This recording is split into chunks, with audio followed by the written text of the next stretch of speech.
ઉત્તરાયણ પોલીસનો મોટો ભેદ ઉકેલ. પેરોલ જમ્પર સહિત 5 આરોપીઓ ઝડપાયા. સુરતની ઉત્તરાયણ પોલીસે એક જ ઓપરેશનમાં ગંભીર ગુનાઓમાં સંડોવાયેલા અનેક આરોપીઓને ઝડપી પાડી મહત્વની સફળતા મેળવી છે. પકડાયેલા આરોપીઓમાં રાજસ્થાનના પોક્સો કેસમાં 20 વર્ષની સજા ભોગવી રહેલો પેરોલ જમ્પર, આંતરરાજ્ય વાહન ચોરી ગેંગના સભ્યો તેમજ અમદાવાદના ચકચારી અપહરણ કેસના આરોપીઓનો સમાવેશ થાય છે. મળતી માહિતી મુજબ રાજસ્થાનના ભીલવાડા જિલ્લાના ગુલાબપુરા પોલીસ સ્ટેશનમાં નોંધાયેલા પોક્સો અને દુષ્કર્મના ગુનામાં ઘેવરચંદ નામના આરોપીને 20 વર્ષની સજાનો હુકમ થયો હતો. જો કે પિતાના અવસાન બાદ પેરોલ રજા પર બહાર આવેલા આરોપીએ જેલમાં પરત ન ફરી પેરોલ જમ્પ કર્યો હતો અને છેલ્લા કેટલાક સમયથી વિવિધ રાજ્યોમાં ફરાર હતો.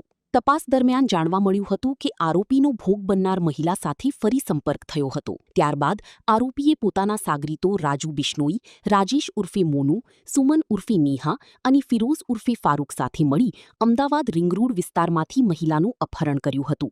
આ ઘટનાના આધારે ઉત્તરાયણ પોલીસે સઘન તપાસ હાથ ધરી આરોપીઓને શોધી કાઢ્યા હતા.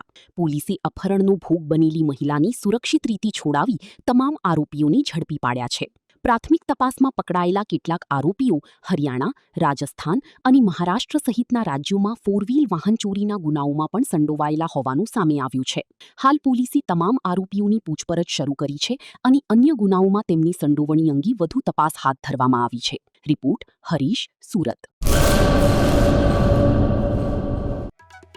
आर्य कन्या गुरुकुल करीब 90 एकड़ में फैले इस विशाल परिसर में कक्षा 5 से लेकर 12 तक निवासी शिक्षा के अवसर उपलब्ध है. इसके अलावा स्थानीय कन्याओं के लिए केजी से लेकर 12वीं कक्षा तक गुजराती तथा अंग्रेजी माध्यम स्कूल भी कार्यरत है.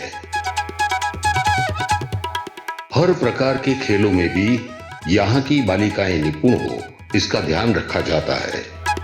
यहाँ कन्याओं को वेदों के प्राचीन मंत्रों के संस्कारों के साथ विज्ञान और टेक्नोलॉजी से जुड़ी आधुनिक शिक्षा दी जाती है. बालिकाओं को विभिन्न कलाओं में पारंगत बनाने के साथ संस्कारों का सिंचन इस गुरुकुल की विशेषता है. आर्य कन्या गुरुकुल पोरबंदर में एडमिशन के लिए संपर्क करें 8258040404.